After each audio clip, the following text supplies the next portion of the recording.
Barstow, so could be worse. I'd never been to Barstow, but I knew where it was, and I'd been close once or twice. Desolate was the mildest description I could come up with. What Mike meant by could be worse meant he thought the tsunami was going to be bad. Very bad. I tried not to focus on the likely catastrophic outcome of such an event and the colossal loss of life. Depending on the size, I knew a meteor impact could do anything from creating a localized disturbance to eradicating life on Earth. Hoping for something on the lesser end of the scale, I started running scenarios in my head. That was my gift, and even as Mike spoke, I bent my thoughts to the likely secondary and tertiary effects. Even if the strike wasn't an extinction-level event, such a catastrophe threatened our fragile society. Steps would need to be taken immediately, I decided. "What do you want me to do?" I asked, and I knew Mike could tell I was asking about more than turning down the comforter in one of the guest rooms. And why in the hell was Mike already in bug-out mode, I wondered. "Call Sis and get her on the road.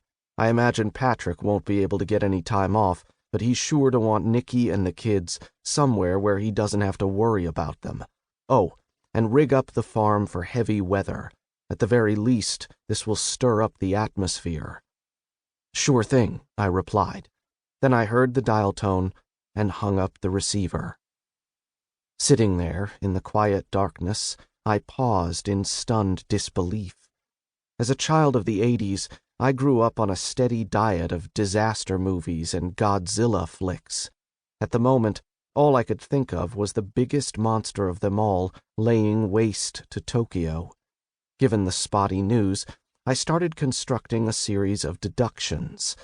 Off the coast of China didn't give me much to work with, but I made some assumptions. A water strike was bad. Even without the earthquakes, which I knew would likely be coming, this would likely destroy the world's markets.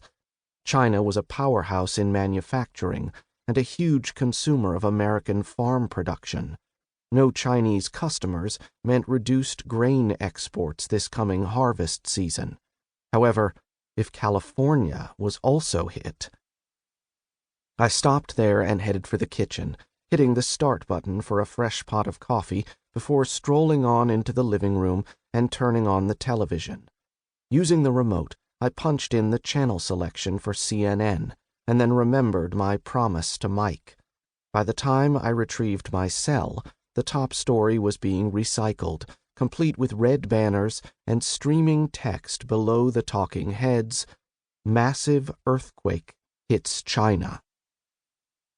Thumbing down my selections, I called up my sister's cell and, miracle of miracles, the call went through. "Parker residence," my sister announced in that brisk business tone that meant she was already up. "Hey, Nikki, why aren't you already on the road?"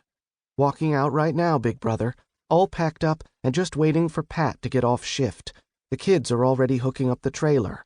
You got the coffee going yet?" "I just drank the last cup, so you might pick up some more," I teased, but it was also a kind of code we used. Just like Mike had said Rockfall instead of meteor strike, since he knew as well as I did that all of our telephone conversations were being monitored. The good news, if you wanted to call it that, was the computers listening in on our calls only eavesdropped for key phrases.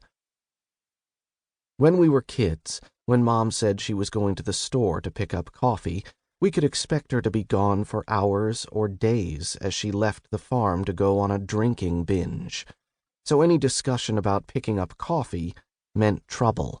That was my subtle way of letting her know something else was going on with this news. Nikki was smart. They were as well prepared as their finances and the situation allowed, but the area of the state they called home was less than ideal. The urban sprawl of Austin reached all the way to their small city of San Marcos in central Texas, and on the other side they had San Antonio, another lovely city in better times, but with a nasty gang problem.